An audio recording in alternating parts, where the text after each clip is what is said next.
the 29th of April, and we welcome our viewers here in Nigeria and around the world to Business Morning. I am Bosin Amafai, and we're live to you today from Nigeria's political capital, Abuja. And let's get the 1 hour show started here. Business and markets in April are entering their final 2 days of the month today with eyes on a number of unfinished business and some new ones on board. Take a look at the top on the list. The budget 2019 is in the works at the legislature, and the countdown to May 29, President Buhari's second term inauguration and cabinet unveiling also on tap.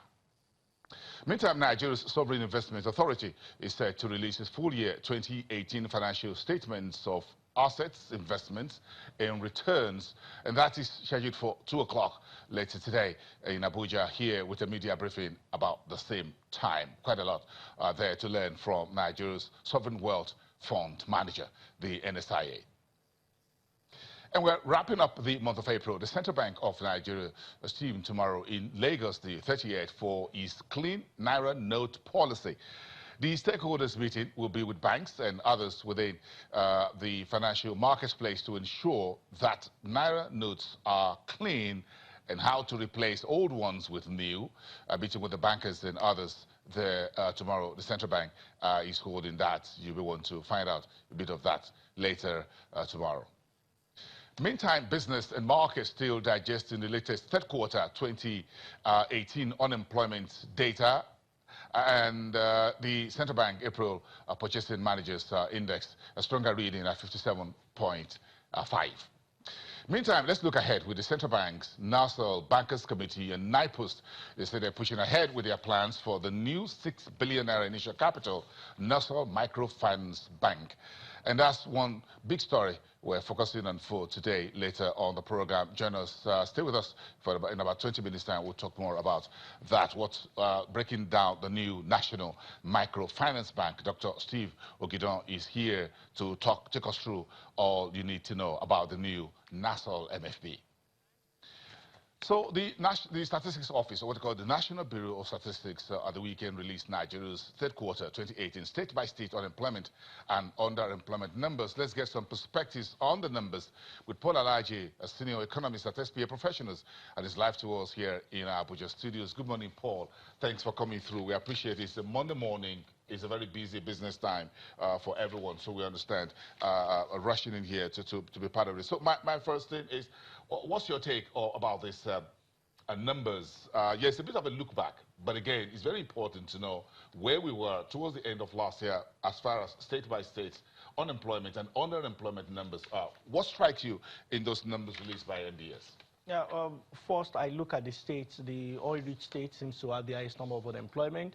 Akwa Ibom and Rivers State with the figures that is released by the NBS, while Akwa Ibom is 37.7, Rivers State is 36.4, and one would wonder with oil wealth that is available in these two states, they are perhaps, they are arguably one of the richest states within the country when it comes to resources they've contributed. But unemployment there is also not taking it easy. We also noticed some states that have high case of insurgency. They also have high level of unemployment. Meanwhile, there are some states that don't have so much of unemployment. There are big cities, states such as Lagos, with very small, very manageable unemployment figures of 14.6. But when you compare that with another very large city like Kano, it's 31.3%. So when you look at this, you now want to see what is the debt profile of those states. What is the revenue of those states? What is the budgetary allocation of those states? When you put them together, I wonder when some states, particularly 26 of those states, will ever come out of unemployment issues and also debt. Okay, look at Lagos State, for example. Estimated population, 20 million people. Total employment, 6.38 million. So the numbers look good on the percentage front, but if you look at the real numbers, underemployment, 12.4%, employment, 14.6%, total employment, 6.38 million. If you look at that for a 20 million population, it's still huge numbers that Lagos is yet to fix. Yes, it's huge because the structure, before you have countries that have gotten a lot of employment, or put a lot of people to jobs, they don't do it by individual states working in isolation. You see, there seems not to be cohesion in economic recovery and growth plan that federal government put in place compared with what states are doing. As I speak to you, less than 10 states have implemented economic recovery and growth plan. So if less than 10 states have implemented a national program that should employ our people, what you see will be that states will be developing at different levels. So it will not be inclusive in nature. So we can, for all we can keep talking about federal government is not doing A, B, C, D. Federal government, Nigeria itself is divided into federal government just a component. So you see, go back to state, you go back to local government, you go back to what? You go back to families.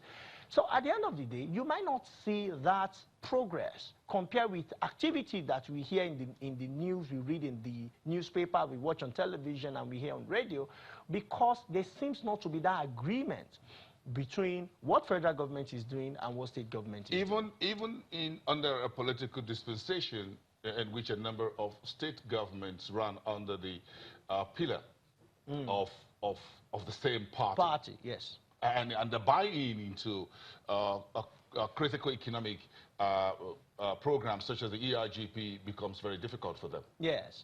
It is also because, you see, when we are electing our leaders, we're actually electing economic decision makers for us. So most people don't look at the economic implication of choices we've made across political parties. And I kept telling people, we may want to look at political party if you like, but for us, what is important is the business outlook of that state.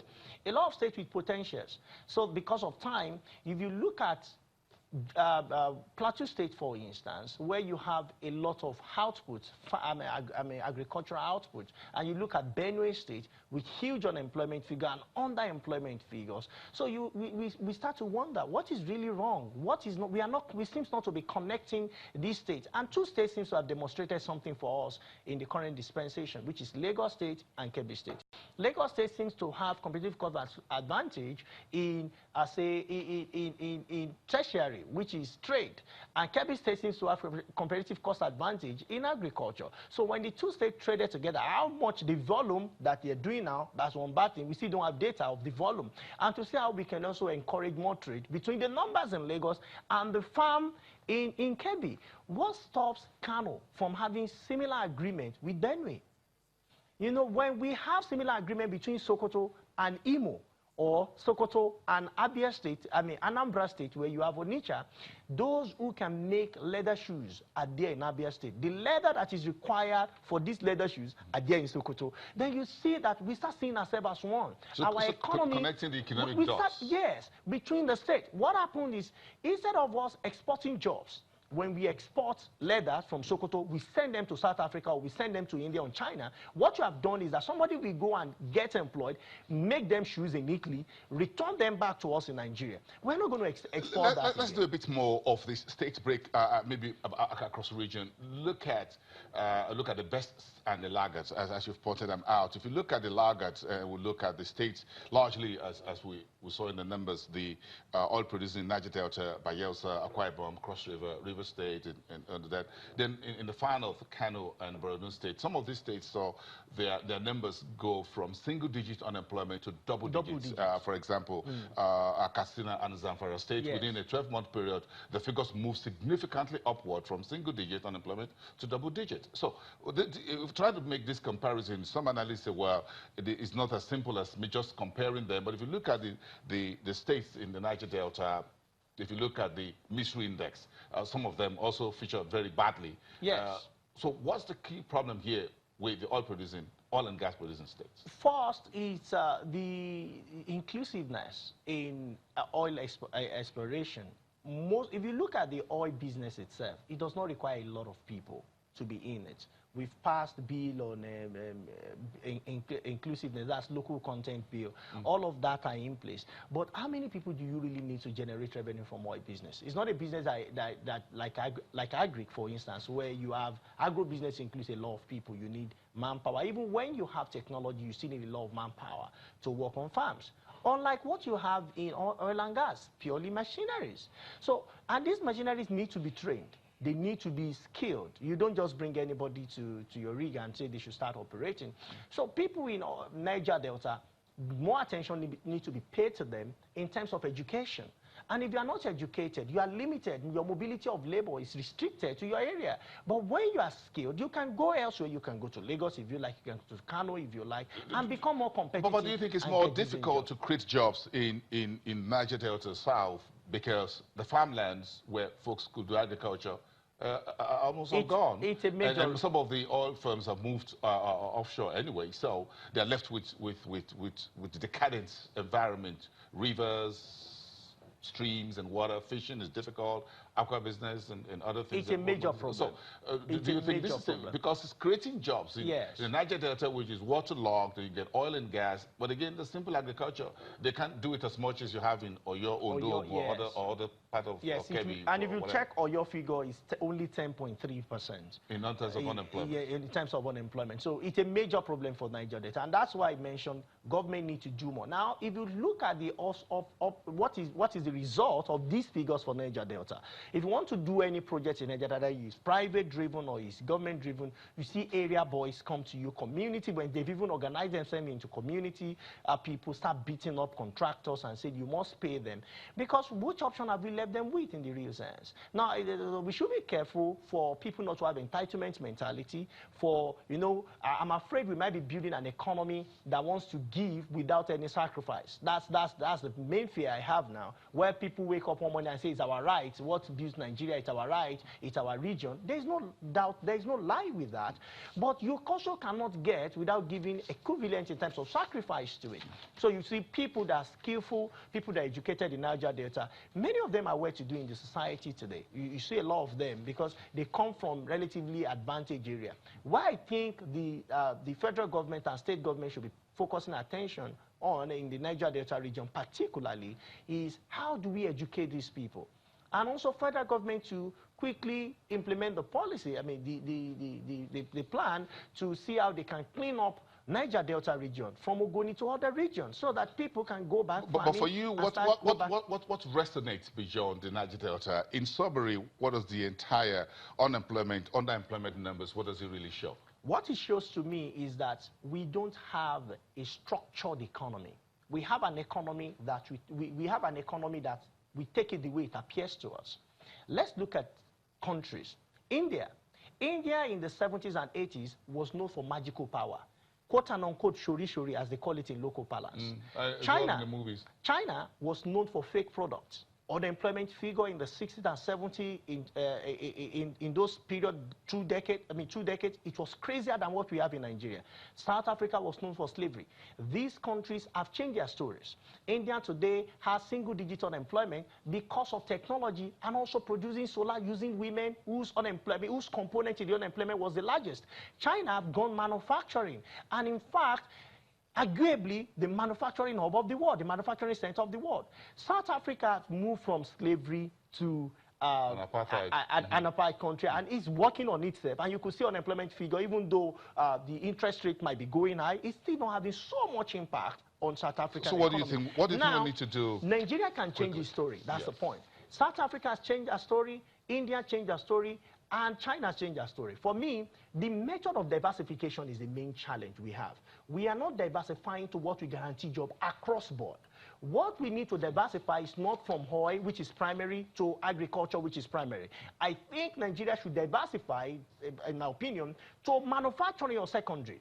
We have a lot of input factors, or we say mineral resources, agriculture. We have a lot of people and also a lot of mineral resources. If we start manufacturing, for instance, school uniform, our students, many schools are returned to school today.